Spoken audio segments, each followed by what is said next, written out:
going on, guys? My name is famed Elorshin. Today I'm going to be doing something a bit different. I'm going to be reading a short story called The Man on the Deer, written by Amanda Blackburn.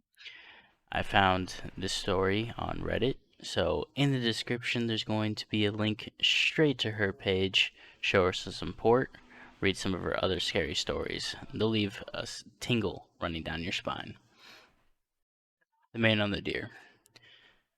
Tires shrieked and sprayed gravel as I rounded one turn and then another, gaining momentum, driving too fast on such a windy road. But who gave a damn? I was sure he was behind me. If I could just get out of this black forest, back to a place where streetlights shine. What was my crime? I asked the indigo sky, just visible directly above me. I tried to save her. Wait, let me start over from the beginning. Pammy Dennison. That was her name, though it barely matters now. It all started with Pammy Dennison and that tight little ass of hers, just like a peach. I went to high school with Pammy, though we never did talk much back then. We were from different crowds. Pammy was popular, blonde, and buxom, poised with just a little too much confidence, just like all the other popular girls. She came from money. I came from the trailer park. We never had much in common. But damn, that ass, though. Even then, it looked like candy. It was years after high school when I saw her again, singing with some local band at my favorite backwoods bar. We were small town folk, even Pammy, with her perfectly made-up face and hot-ass crammed-in designer jeans. I saw her on the stage and recognized her as the queen from high school. I had no interest in the queen particularly at first. Her singing voice was a little off-key, to be honest. It wasn't even until she turned around to take a swig of her drink that I remembered why I even recalled her name. I sat at the bar, half listening to Pammy's off-key voice, trying like hell to sound like Dolly Parton, but never quite landing it. The band behind her wasn't bad if you didn't mind twang, but who minds twang in rural Ohio? Nobody, that's who. When the set ended, Pammy walked straight to the bar, standing right beside me, but looking expectantly at the bartender, some biker-looking guy with giant biceps and prison-style tattoos. Pammy Dennison, I floated, casually, hoping that bitch would remember me. She gave me a side-eye look, never even turning her head in my direction. She said nothing to me. We went to high school together. I tried again. Pammy looked at me this time. Her blue eyes showed a distinct lack of interest. "Oh yeah," she finally said. "Logan Waters," I introduced myself. Sure, she didn't remember my name. I stuck out my hand, but by this time, the bartender was asking her what she wanted to drink. She ordered a Crown and Coke, and he poured it right there. Drink in hand, she looked at me again. "Nice to see you, Logan." But there was boredom in her voice. She went back to her bandmates, and that, I thought, would be the end of it. I drank one more beer, paid my tab, and started towards the door just before last call. I was over being snubbed and ready to just get home to my trailer and my dog. But that was when I heard a woman screaming from outside. I pushed my way out the door into the night and saw the aftermath of something gruesome.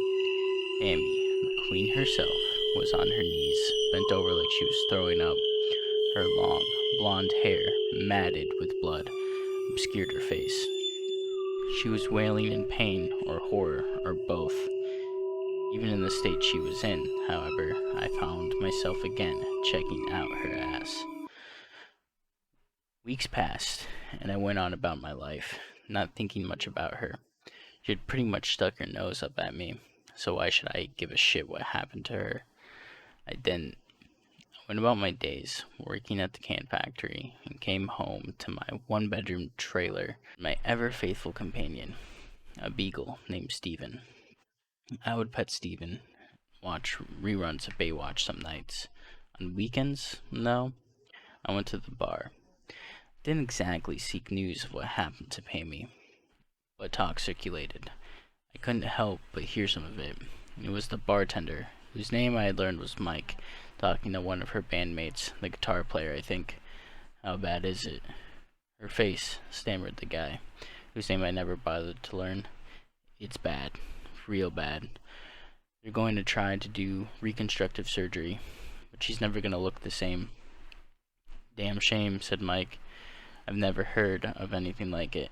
A deer just coming out of the woods and attacking a person like that.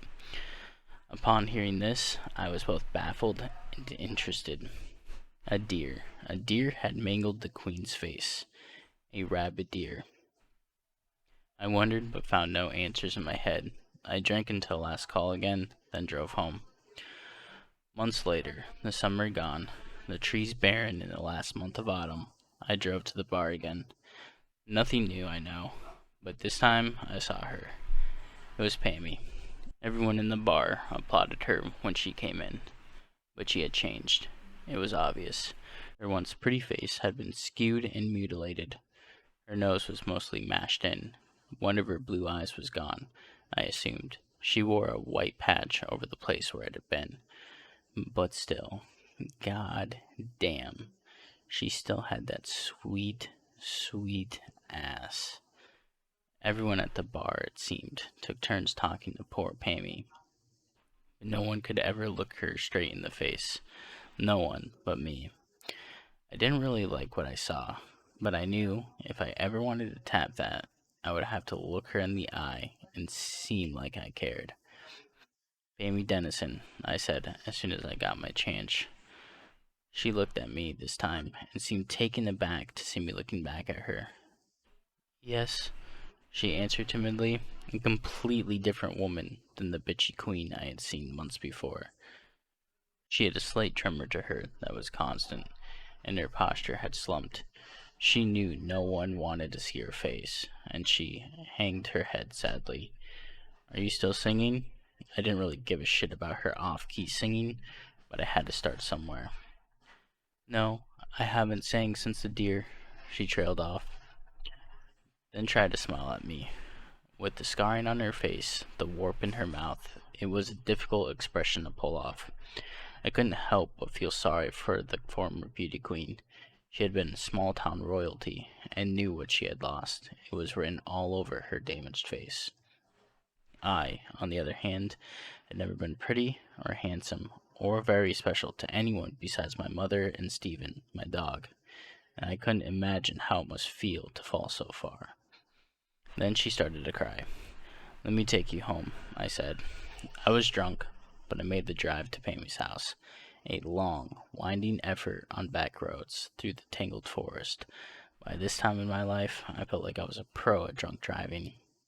It wasn't even an issue in my mind, and I made it, after all. She was quiet the whole drive. I couldn't imagine this encounter going anywhere, but when we got to Pammy's house, she asked me if I wanted to come inside. Of course I did.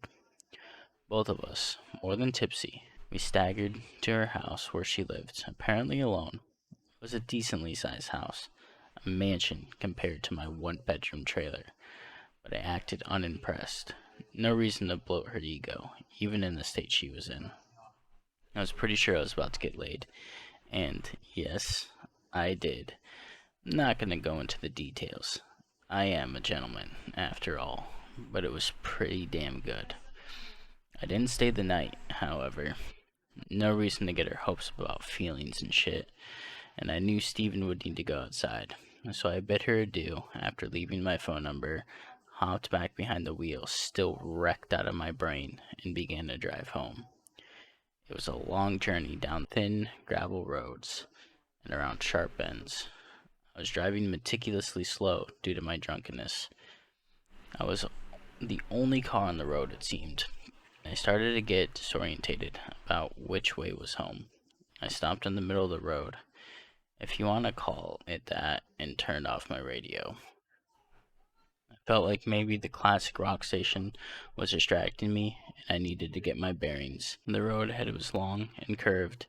I couldn't see far ahead of me anyway because of the oppressive darkness and all the trees. There was another road veering off to the left. It was also tightly curved, so I couldn't see down the road at all, not even with my damn brights on.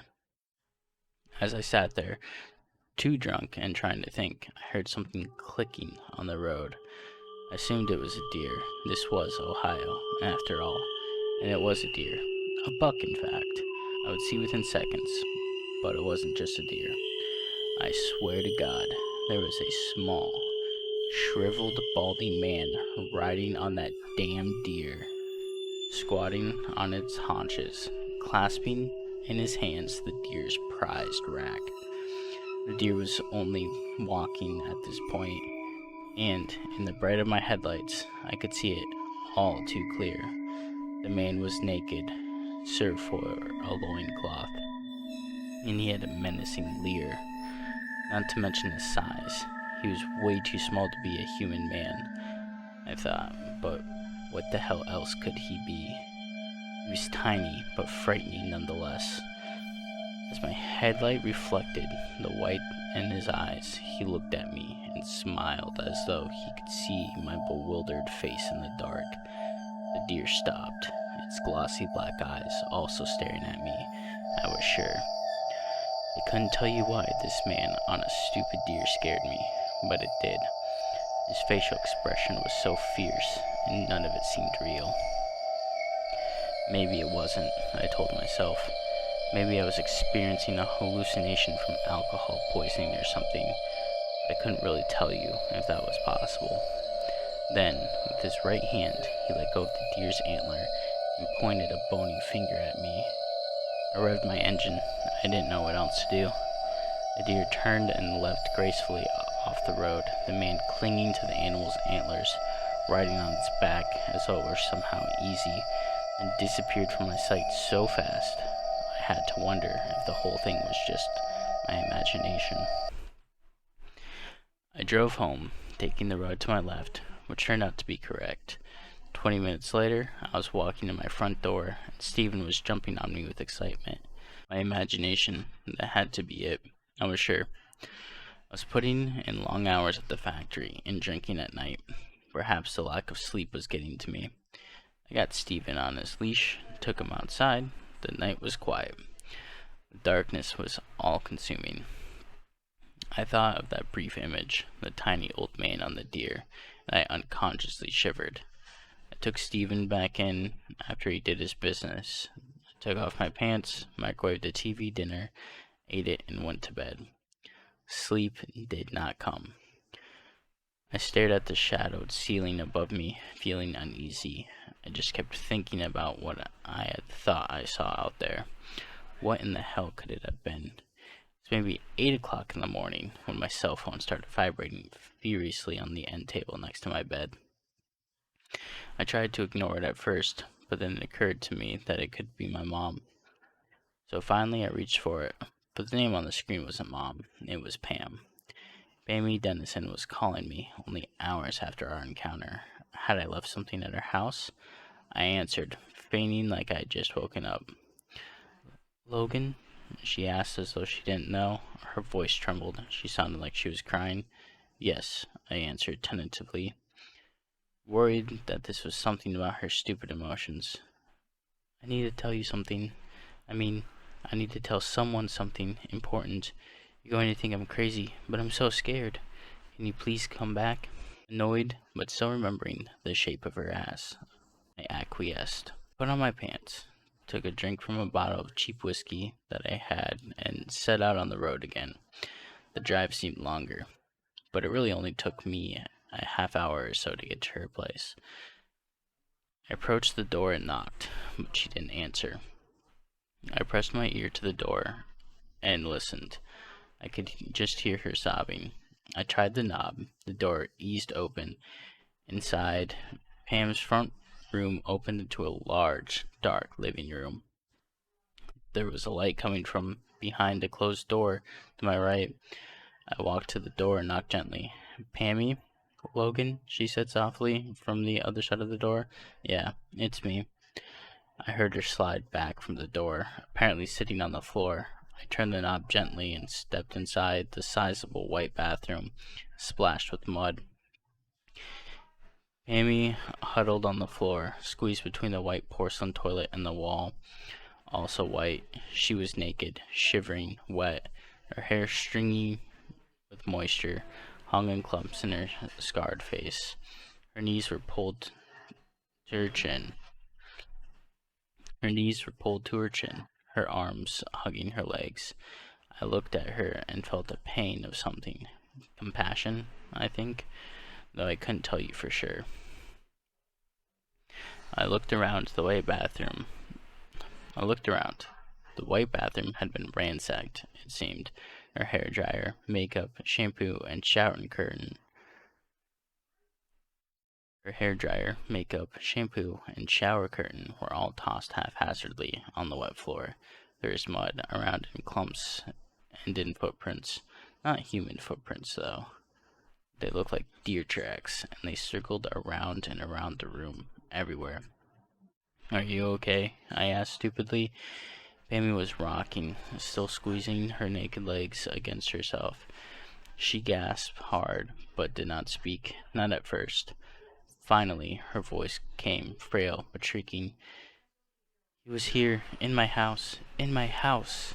She broke into sobs and trailed off. "Pammy," I said softly, kneeling down on the floor in front of her. "Who was here? What happened?" I managed to keep my voice calm and soothing, despite the perplexing and alarming situation, and it worked. Amy stopped rocking and looked at me. She wasn't wearing her eye patch, and I could see her pink socket. "The man on the deer," she said finally. "It was him." I thought of the apparition I had conceived myself was my imagination. My stomach plummeted. My heart raced. The man on the deer? Amy hesitated, breathing deeply in and out. Her voice steadied ever so slightly, and she went on. "When that deer came out of the woods and got my face," she trailed off, absently staring at the muddy hoof prints with her lone eye. "It wasn't just a deer. There was a man riding on it." I said nothing for a moment. "I know how it sounds." She stopped and looked at me pleadingly. I thought about telling her what I had seen earlier that morning, but decided against it instead. I just said, "I believe you." She looked at me like she was in love with me a little, but I kept it up. I put my hand on her moist shoulder and leaned in to look at her eye. I couldn't avoid staring into her empty socket, but only for a second. She wanted someone to save her, and that was for sure, and I was starting to think I might even somehow be the man for the job. I would figure this shit out, I decided, at least before it got me too. Maybe I could even help her. But first, I banged her, right there, on the dirty bathroom floor. I know, I am a bastard. I am. But I was starting to give a shit, at least a little, about Pammy and whatever might be happening to her. I even tried to think of a way to save her. Not very hard, but still, I wondered. Would the man on the deer be back again to finish her off? I didn't know. I didn't even want to believe he was real, but it was getting hard to think otherwise. I stayed with Pam for the whole day. I didn't exactly want to, but she was so scared, and I was a little scared too. If Pammy was telling the truth at all, that meant that what I had seen was real. And if that was real, then that meant the man on the deer had in fact pointed at me. What could that mean? Was he coming for me, the way he'd come for Pammy? I ended up staying the weekend with Pam. I called my neighbor and asked him to take care of Stephen for me. He said it was no problem, so I stayed off the roads, out of the woods, for a couple days. It was almost nice. Pammy even cooked for me, something women rarely do. I was getting dangerously close to hearing the L word, I feared. However, and I had to go back to work on Monday morning. Sunday evening, well before dark, I said my goodbyes to Pam, who was nearly hysterical with fear. She practically begged me not to go, but I insisted. Behind the wheel, I felt fine. With the sun shining, everything in the forest seemed peaceful and pretty, like something out of a movie. Even in their barren state, the trees were beautiful. I made it home in 20 minutes by driving a bit too fast. It was the first time in a while that I had driven anywhere stone-ass sober. I went home and took care of Stephen. After walking him, I poured food in his bowl. I then set about drinking some more of my cheap whiskey. and eventually I faded into a dreamless stupor. When the alarm went off at 6:30, I think, I was still drunk. I fumbled for the light, tossed on some clothes, drank my breakfast, and was off. The drive to work from the trailer park I had lived in for my entire life was long, about an hour, 30 minutes of which was straight highway driving. The first 30, however, was a lovely drive through the dark woods. I turned the radio up and the brights on, and it wasn't so bad at first. Nothing is scary when you're listening to your favorite music. Watched the trees in my peripheral vision, illuminated so bright by my lights that they looked flat somehow and unreal. Their branches, naked skeletal arms, scratched against my windows, but I pushed on, driving relatively at ease. However, I started to get that somehow familiar feeling of being lost, even though I had grown up in these same woods. I ended up stopping the car again in the middle of the thin gravel road. I looked at the turn to my right and then the road straight ahead. I could see not far at all in either direction. By this time, I was getting irritated with my confusion. I had driven this route to work every day for years. I had never, until recently, ever even had stopped the car and tried to figure out where I was. Well, that's what I was trying to do. I could remember a turn, but nothing looked familiar anymore. Was this my turn? The car stalled out as I sat there, and I found myself turning the key, trying to get the engine going again, when I saw him in my rear view mirror. The man on the deer, gaunt, white-haired, and nearly naked, was riding up behind me on his deer. It strolled casually, as though there was nothing to be afraid of. I cranked the engine and listened to it cough as he approached. I could see long, uneven strands of white hair blowing in wisps around his face. His eyes glinted in my rearview mirror. Finally, I turned the key and the car started, and I punched on the gas pedal, my heart skipping a beat, and it felt like time was going too slow and he was going to catch me. But the car lurched finally ahead and I was in control again. The turns were many and sharp, but I was alert. All thoughts of pain were gone. All I could think about now was trying to save my own ass from whatever the hell the man on the deer was. I was sure he was still coming behind me. And the sun was about to rise. I could tell by the violet sky, the color it turns before green and then eventually pink. Dawn was coming. I felt a vague hope that he would just disappear with the sunrise, but it was still moments away. Something ran out in front of me. A deer? I hit the brakes and skidded out of control for a second before recentering myself on the gravel road. I turned off the radio, my heart pounding in my chest. Was that him? Was he ahead of me now or behind? I really didn't know, but my gut told me he had to be behind me. No animal could run as fast as I had been driving. More cautiously now, I started the car again and eased out into the scrawny gravel road. I picked up my pace cautiously, watching my rearview mirror obsessively, knowing that soon I would see him again. But I didn't see him, and I found myself picking up the pace without even thinking. I was driving fast. Tree branches clawed at my windows, whipping behind me as I passed. He had to be long behind me. The thought should have put me at ease, but I still found my drunk ass driving faster and faster. The sky above me was indigo. I noted that just before I registered that he, the man on the deer, was right in front of me. I saw his back and the white tail of the deer, and I slammed on the brakes out of some panicky instinct. Everything happened in slow motion. Tires screeching like banshees. The front of my car connected with the deer's hindquarters. The deer rose before me, flipping on its back in the air. The man fell away and disappeared from my sight. The windshield shattered, glass fell all around me. The deer's antlers slammed in and down, and then pain was all there was. A pain unlike I had ever known. I blacked out in agony. When I came to, the pain was still there. Something in my groin that shouldn't be there. The deer's goddamn antlers. Somehow, I found my phone and called 911. I felt horribly gut-sick, and there was a searing, burning sensation, like a huge knife wound in my goddamn junk. I couldn't move. I couldn't see it, but somehow my hand found my phone, which had fallen between the seat and the door, and I called for help. Minutes passed. I lay in the dark, unable to sit, unable to see anything. The pain was almost all I could think about, but I managed somehow to wonder about the man who had been riding the fucking deer. What had happened to the man? My heart thudded in my chest like a bass drum. Everything was quiet. The forest, ready for winter, felt dead.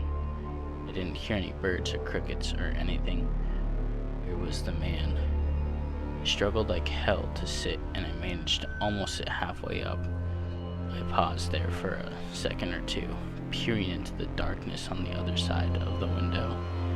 And then he was there, in the car, right goddamn beside me, in the shotgun seat where Pammy had been only days before.